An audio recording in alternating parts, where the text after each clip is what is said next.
All right, sports fans, how's everybody out there doing? William Martin coming at you one more time here on YouTube with another edition of the 300 Pounds of Sports Knowledge Podcast. When the San Francisco Giants won three World Series championships in a 5 year span during the decade of the 2010s, their strength was their pitching, as they had one of the best rotations in Major League Baseball at the time. You think of some of the names such as Matt Cain, Tim Lincecum, and of course Madison Bumgarner. And the Giants were able to combine that pitching with timely hitting that they would consistently get down the stretch of the world of the regular season, as well as in the postseason in the month of October. And because of that, they'd be able to win those three championships during that 5 year stretch.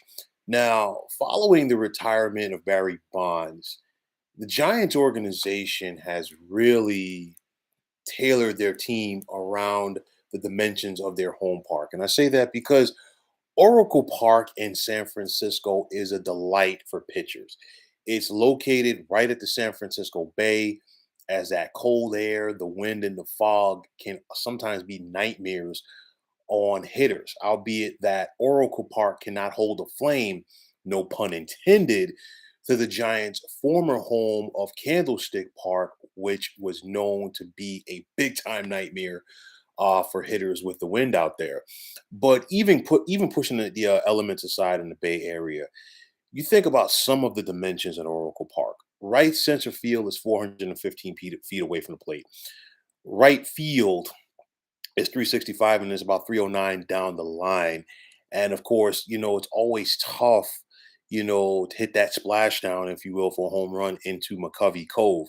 Now, throughout their time at Oracle, the Giants have used these dimensions to their advantage, which really does give them a home field advantage in every single sense of the term. Now, once again this season, the Giants have one of the top pitching staffs in the National League, and their hitting is about, middle of the pack for the most part in the NL.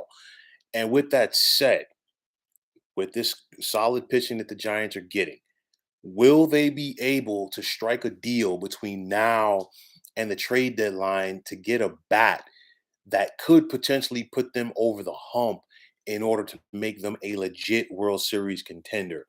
Now, in recent years, we've seen the Giants go out there and try to get bats.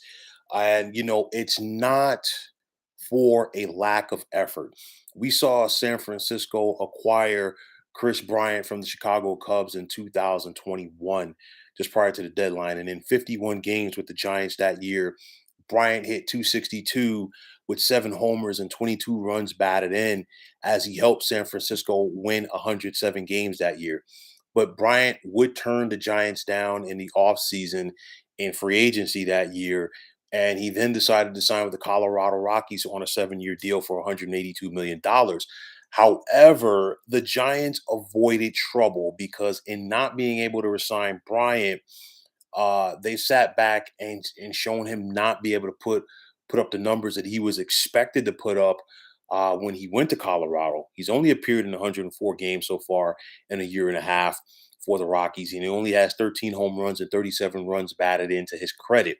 Then this past offseason, we saw the Giants go all in on trying to sign Aaron Judge. And of course, that didn't work out as he went back to the Yankees. Then the Giants then turned their attention to Carlos Correa, and it looked like they were about to sign him to a 13-year deal until he failed his physical. The Mets tried to sign him. He failed his physical there. Went back to the Minnesota Twins, and he is not having a good season. But nonetheless, there are some options out there for the Giants if they're looking to upgrade their lineup and get another bat.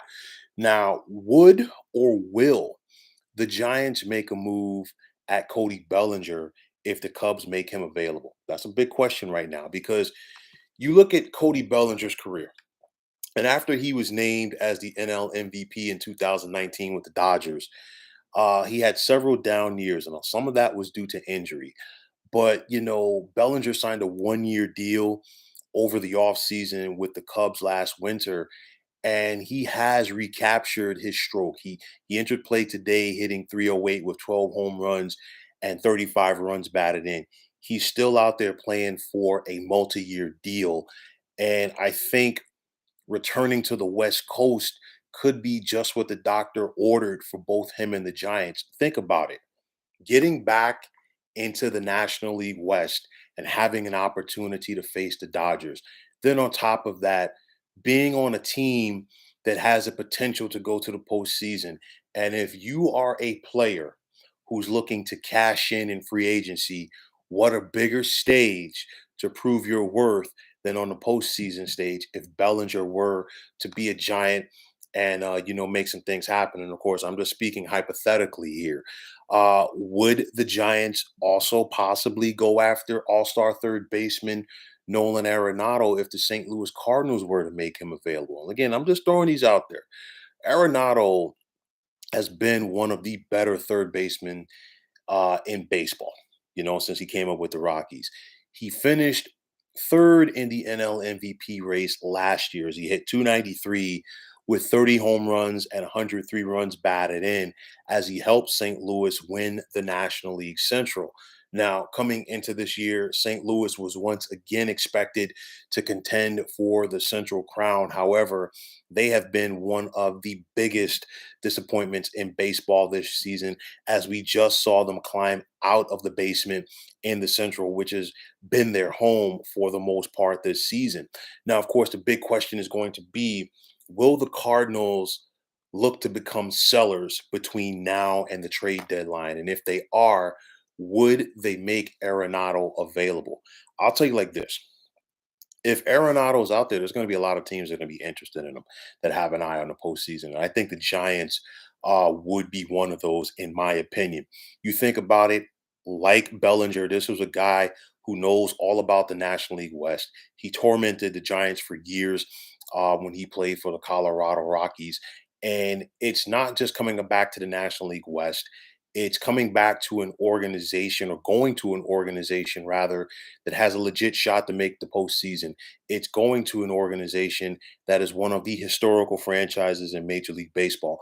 And just like Bellinger coming back to the West to face the Dodgers, Arenado could be back in the West to face and possibly torment the Colorado Rockies. Just throwing it out there. Now, you look at Giants president of baseball operations, Farhan Zaidi, and, he's got a golden opportunity right here to build off of, what this team is doing. Not a lot was expected of the Giants this season, and they got off to a slow start. They've picked it up. They really picked it up just before the break. They entered play today, winning 8 out of their last 9. They lost by 1 run today, or this evening rather, in Cincinnati to the Reds. And they've got an early start with the Reds tomorrow as they take on the Reds, and it's a 12:35 start. But nonetheless, if you're the Giants, you're in possession of the top wild card in the National League right now. You're nipping at the heels of the Dodgers for first place in this division. And if you're the Giants, with the way that they're pitching right now, you think about it, Logan Webb has been solid for them this season, 8-7, but he's got a ERA close to 3. You look at Alex Cobb and what he's done, on the mound as well. And it's a scenario for the Giants, you got to build off of that. You got one of the best closers in baseball, and Camilo Duvall shutting things down in the ninth inning. He already has 30 saves this season. He's probably going to get another 40 save season here. But nonetheless, if you're San Francisco, just get to the postseason and anything can happen. And I said this years ago when I first, started writing, as a blogger, and this was about 14 years ago, I want to say. And this was when the Giants, had Randy Johnson on their team. This is towards the end of his career, obviously. I said then, with the young pitching that they had, a young Lincecum coming, a young Kane at that time, that if they could get to the postseason, they had a puncher's chance. We saw them get there in 2010 after barely missing out in 2009. And, a lot of people did not give them a chance in the LCS that year against the Phillies, but the Giants had the pitching and the timely hitting. They won the pennant against the heavily favored Phillies. And then, of course, they beat the Rangers in the World Series. And then, of course, from there, San Francisco was off to the races. That formula could once again work. They just need that star. Granted, in those days, it was a timely hitting but you knew that Buster Posey was the nucleus for that team, both as far as what he did behind the plate as well as his bat. But the Giants just had a team full of guys that knew how to get it done. You look at this Giants team right now, a lot of unsung guys, but if they could just get one guy that they could just piece it all together around in that lineup, I think the San Francisco Giants team could once again be formidable in the postseason. I think the Giants are going to go out there, and I really do feel they're going to give it a college try because, again, if you look at this Giants team the last couple of years, it's not been for a lack of effort as far as them trying to upgrade this roster. And if the Giants can get them a bat between now and the deadline, look out. This is going to be a very dangerous and formidable team in the postseason. So let's see what this front office in San Francisco can do. The foundation is set. Let's see if the Giants can build off of it and make another run at doing some damage come October. So, folks, that is going to wrap it up. And as always, I want to take this time out to thank you for tuning into the 300 Pounds of Sports Knowledge podcast here on YouTube. I want to take this time out to thank all of you fine folks out there for tuning in. And if you have not already, please feel free to subscribe to this channel. Now, if you're on Twitter, please feel free to follow me at 300 Pounds of Sports. And like I always say, if you follow me, it'll be my pleasure to follow you right back. There's also the sports discussion group on Facebook at the Sports Depot 365. Now, you can check it out. Drop a line and be a part of one of the better sports debating sites going on social media. So, once again, fine folks, my name is William Martin, and I am signing off. And I'm saying take care and have yourselves a wonderful day.